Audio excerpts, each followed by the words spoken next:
একটু ধরেন না।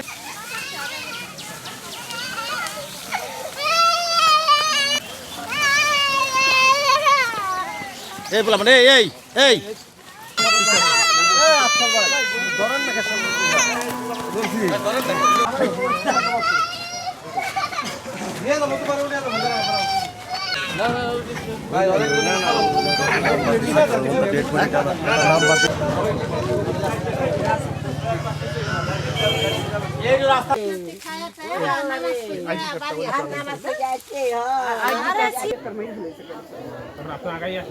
আমি আগে আমি ছেলে এলো আমার আগে বই বাড়িতে থাকি ছেলে মেয়ে বিয়ে হয়েছে বড় এই বাস নিয়ে আমার শ্বশুর এলো যে বাস চালাইছে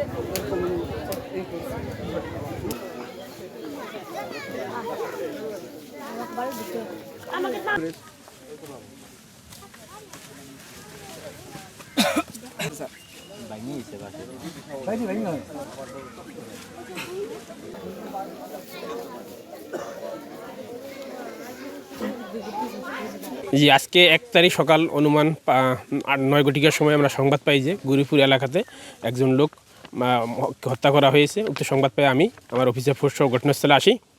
সে জানতে পারি যে শমশের শেখ নামক একজন লোককে বরকত শেখ সে বাঁশ দিয়ে আঘাত করে পরবর্তীতে ফরিদপুর মেডিকেলে নেওয়ার পথে সে মারা যায়। যে মূল অভিযুক্ত বরকত শেখ সে পুলিশ হেফাজতে আছে। এ বিষয়ে আইনগত ব্যবস্থা প্রক্রিয়াধীন।